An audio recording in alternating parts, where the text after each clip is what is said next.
pourquoi ce livre et pourquoi maintenant ? Maintenant, parce que c'est une situation qui s'y prête. On m'avait proposé, d'ailleurs, un journaliste de renommée, m'avait proposé de faire un livre il y a une dizaine d'années. J'ai refusé parce que la situation, d'abord, il y avait toujours un FLNC et je ne voulais pas donner l'impression que je jugeais des gens qui, eux, prenaient des risques à ce moment-là, quel que soit le jugement qu'on peut faire sur leur combat. Donc cette fois-ci, on est dans une situation qui est différente. On est dans un processus démocratique, je crois, de long terme.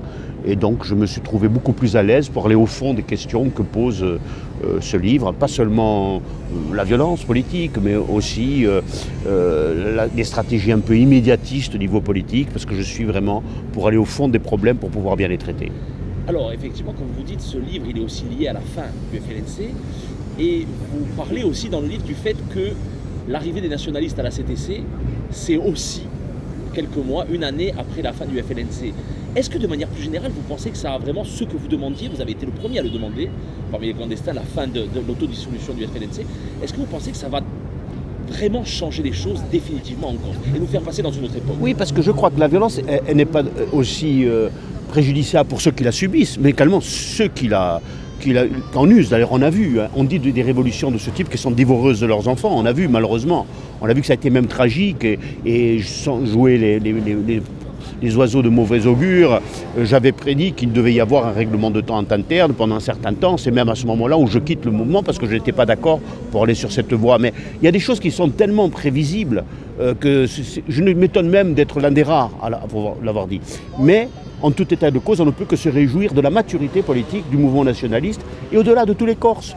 Parce que tout le monde a fait un effort aujourd'hui. Tout le monde a compris qu'on ne pouvait pas rester dans le statu quo de cette France unie indivisible, de ce pseudo-républicanisme dans lequel on se drape pour fuir les débats de fond. Et d'autres ont compris qu'on ne pouvait pas substituer un clan armé à un clan traditionnel. Parce que la déresponsabilisation du citoyen, dans les deux cas, c'est la même chose. Sans doute y a-t-il plus de perspectives révolutionnaires dans un cas que l'autre, mais quand même, on a vu que ça ne pouvait pas tenir. Et aujourd'hui, vraiment, la Corse, je suis très optimiste. Je pense que la Corse rentre dans une ère où elle peut être un exemple au niveau européen pour les démocraties, pour les libertés. Alors vous aviez demandé effectivement il y a presque un quart de siècle, me semble-t-il, la dissolution et il a fallu 25 ans. Est-ce que vous avez toujours cru que ce serait possible ou à un moment vous vous êtes dit on vivra toujours avec ça ? Non, parce que je savais que, y compris par ceux qui étaient à la tête de ces organisations, il y avait la volonté de terminer avec ce cycle, parce que ce sont tous des gens responsables. Vous savez, je tiens à le dire, moi j'ai pourtant eu des conflits difficiles, par exemple entre habituels historiques. On se respecte aujourd'hui, quand on se voit, on s'embrasse. Pourquoi ? Parce qu'on partage les mêmes volontés d'aider ce pays, cette terre, et on est tous animés par cela. Et donc on ne peut qu'avoir de l'affection les uns par rapport aux autres. Et je savais que de toute manière, il y avait des responsables politiques qui allaient prendre la relève de ces idées-là, et j'en suis très content. Alors on a l'impression, en lisant votre livre également, qu'il y a une vraie volonté pour vous de rétablir certaines vérités. Oui. Et c'est frappant parce qu'on a l'impression, au fil de ce que vous racontez, qu'il y a toujours eu une volonté parfois de réécrire l'histoire. Depuis le début, et le fait, vous le soulignez, que le mouvement estudiantin de Nice, on a beaucoup diminué son importance dans les années 70, jusqu'à la récente exposition sur Aléria, au musée de Bastia, où vous dites qu'il y a des gens qui se sont mis en valeur et qui se sont presque inventé un rôle alors qu'ils n'y étaient pas. Il y a cette volonté d'avoir réécrit l'histoire. Oui, c'est un peu 2 ou 3 points que j'ai soulignés, y compris peut-être encore 2 ou 3 autres, mais ils sont pas fondamentaux. Je tenais à les dire parce qu'à un moment donné, je suis bien obligé de donner ma propre histoire. Maintenant, on peut me taxer d'être subjectif, et je le suis forcément. Mais il y a des choses quand même qui sont incontournables. Donc, en ce qui concerne Nice, c'était important parce que c'est la jonction entre ce qui se passait avec Edmond, avec Max Siméon sur le terrain en Corse, et les étudiants corses de Nice, en particulier Perrault Pujol, qui en était le leader, que s'est créé le nationalisme tel qu'on l'a connu ensuite, sous toutes ses formes, pendant une vingtaine d'années. C'est quand même important. C'est quand même important. Et là, je raconte les congrès internes de l'ARC, l'importance même par rapport à Aléria. Je raconte Aléria, mais je le raconte d'une autre manière. Et je n'essaye pas d'être celui qui découvre les choses, qui dit moi je dis des choses. Non, tout le monde l'a vu peut-être à sa manière. D'autres n'étaient peut-être pas aussi bien situés que moi pour le voir. Mais en tout cas, je crois que ce qui est écrit va être difficilement remis en cause. Ce que ça souligne aussi, c'est qu'il y a un vrai besoin de travail d'historien. Aujourd'hui, on est à la distance décente pour faire un travail d'historien. Et les nouvelles générations d'ici et même d'ailleurs, qui doivent se positionner par rapport à ces questions-là qui sont toujours pertinentes, elles ont besoin de savoir vraiment la réalité de ce qui s'est passé. Et il y a finalement très peu de choses qui ont été écrites. Très peu de choses, c'est ça qui est le paradoxe. Je ne sais pas, on n'aime peut-être pas théoriser, on n'aime peut-être pas faire des recherches. Il y en a quelques-uns, et d'ailleurs je discute avec le peu qui font du travail, ils sont un peu débordés, parce qu'ils sont un peu seuls dans leur côté. Je pense qu'il faut, ça c'est important, d'apprendre l'histoire à nos jeunes. Je ne dis pas que c'est aussi important que d'apprendre la langue, mais vous savez, comme je le dis dans le livre, nous on a été élevés à 732, 1515, 1800, sac Napoléon, mais l'histoire de la Corse, c'était pas ça, hein, 732 en 1515. Donc toute cette histoire de la Corse, y compris contemporaine, qui est complètement ignorée. Je vois par exemple aujourd'hui que très peu de gens se rendent compte de tout ce qui a pu être fait en peu de temps et comment était la Corse au moment où je la décris en 60-70 ans. C'était les ténèbres, c'était l'aliénation totale, avec une grande corsitude, avec le Corse corsophone, qui justement, des Corses qui ne s'inquiétaient pas trop. Mi dicono sempre, a lingua corsa parle beaucoup. Oui, mais ça c'est intéressant. Par exemple, vous racontez à des gens qui n'en ont même pas idée et qui pourtant sont nés ici, quel était le rapport à la langue corse que vous-même aviez ici, alors que vous étiez à Bastia et lycéen. Comment vous voyiez des gens qui parlaient le corse? Ah oui, mais tout à fait, alors que nous étions, moi, je fais partie de cette première génération où les parents, après avoir appris le français, parlaient uniquement français avec les filles, ça commençait surtout par les filles de manière générale, hein, on commençait aussi avec les garçons. Par exemple, mon frère a 6 ans de plus, mes parents ne lui ont jamais parlé en français. Moi, quand ils ont commencé à me parler en français, j'ai 30 ans, on a dû mieux parler, on ne sait plus, on a dû mai parler en français. Mais à l'époque, ils avaient peur. Ils se disaient, il n'y a que la fatalité de l'exil. Le système claniste ne disait, il n'y a que ça à faire, partir. C'était la langue de la réussite. Voilà, c'était la promotion. Et le corps, c'était un peu a lingua di War, a lingua di Bastori, hein, avec le côté un peu péjoratif. C'était ça. Aujourd'hui, il y a une volonté de sauver cela. Maintenant, c'est sûr qu'il n'y a plus de Corse corsophone.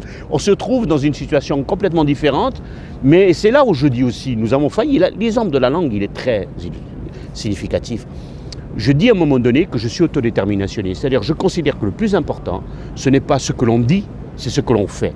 C'est la façon dont on est sur un chemin, dont on construit les choses, dont les gens se responsabilisent, qui est déterminante pour notre société. Et ça, on ne le voit pas que seulement en Corse. Et vous allez plus loin, vous dites qu'on doit être jugé, comme le pensaient Bergson et Nietzsche, sur ce que l'on fait, sur les actes et sur les pensées. Tout à fait. Et ça, c'est très courageux de votre part, parce que si vous preniez la philosophie inverse, ça vous dédouanerait finalement. Alors que dans le livre, vous dites en permanence que vous avez fait des choses alors que vous ne pensiez pas qu'il fallait les faire. Ah oui, tout à fait. Mais malgré tout, vous êtes responsable de cela. Vous savez, moi j'ai lu pas mal de livres depuis, toute proportion gardée, j'en cite quelques-uns comme Les Bienveillantes, qui m'ont ramené à penser que de toute manière, c'est un éternel recommencement. Lorsque l'on est dans le bain, comme ça, dans le coup, lorsque l'on prend les coups, on ne pense même pas une seule seconde à se désolidariser pour des raisons philosophiques ou autres.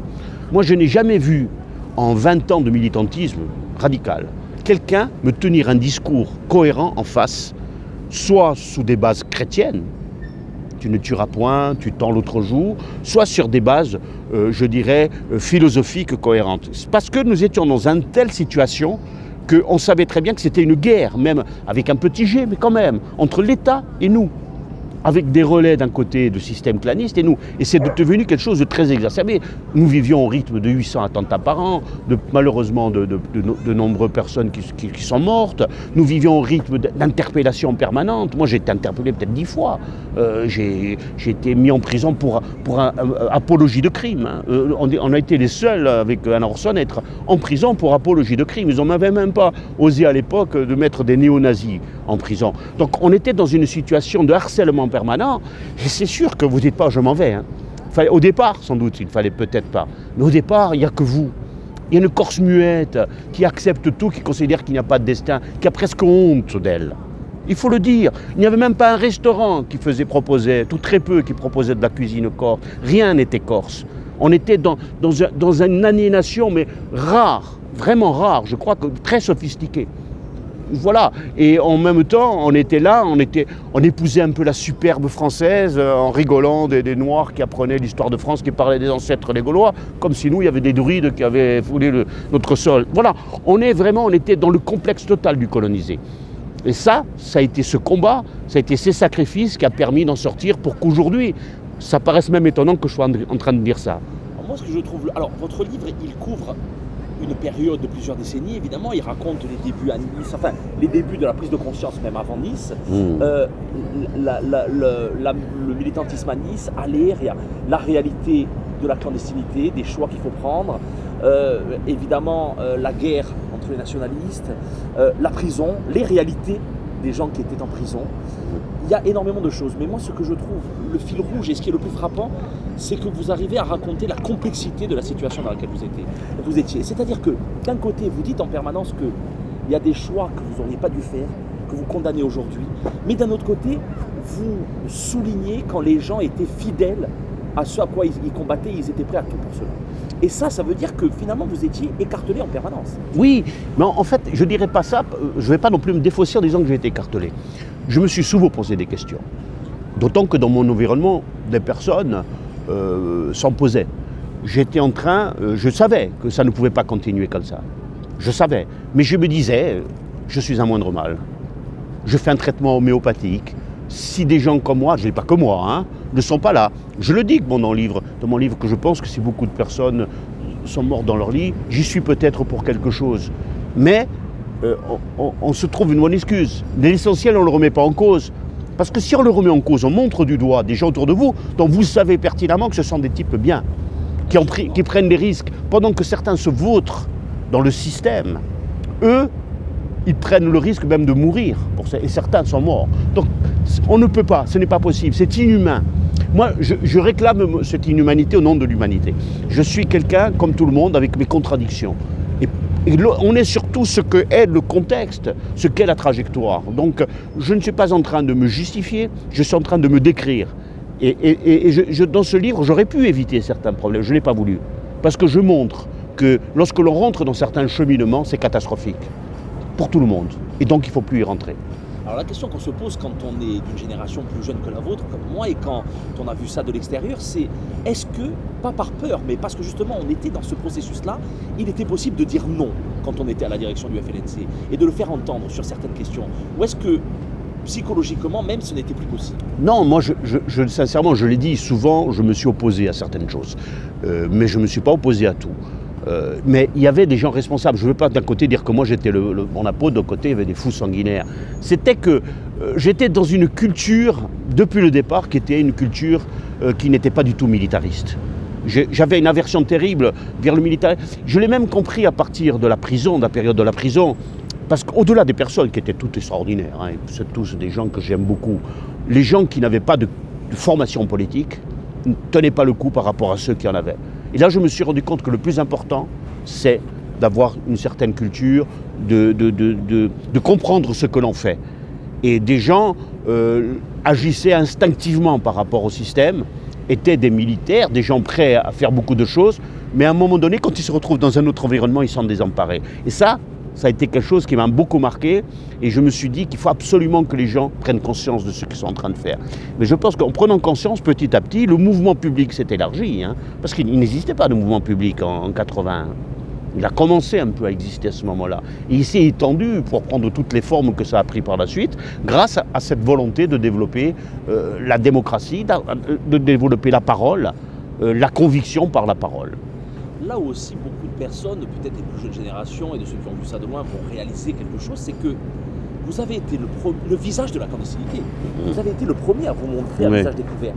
Et ce qu'on se pose comme question en lisant le récit de ce moment-là, quand vous avez fait ce choix-là, on se dit comment c'était de vivre en Corse, au jour le jour, dans la rue, d'avoir un métier, et de savoir que les gens savaient que vous étiez un clandestin et que c'était le seul clandestin qu'ils connaissaient. C'est-à-dire que moi, lorsque j'ai fait cette conférence de presse à Village Découvert, je la situe dans le contexte, c'est en mars 1978. Vous étiez piégé, plus Je suis ou moins. piégé. Je raconte même que je ne devais même pas être sur les lieux de l'attentat contre le centre des impôts de Bastia, en construction. Et que finalement, quelqu'un du groupe ne pouvant pas, moi j'étais un peu un freelance, je donnais un coup de main un peu de partout en Corse. Ils m'ont dit Léo, viens. Bon, mais j'avais déjà prêté ma voiture. J'étais secrétaire général de la CSC. Ça montrait le niveau d'amateurisme de ce que j'avais dit. Et lorsque j'avais dit, combien vous ne pouvez pas vous en trouver de quoi. Nous, on ne vole pas. Donc on était vraiment dans cette. Et c'est beau, enfin d'une certaine manière. Donc c'était, comme je le dis, je ne veux pas être démagogique et populiste, mais c'était contre un centre des impôts, donc circonstance atténuante. Mais enfin, c'était quand même quelque chose qu'il ne faut pas faire. Mais à ce moment-là, c'était vraiment le service minimum.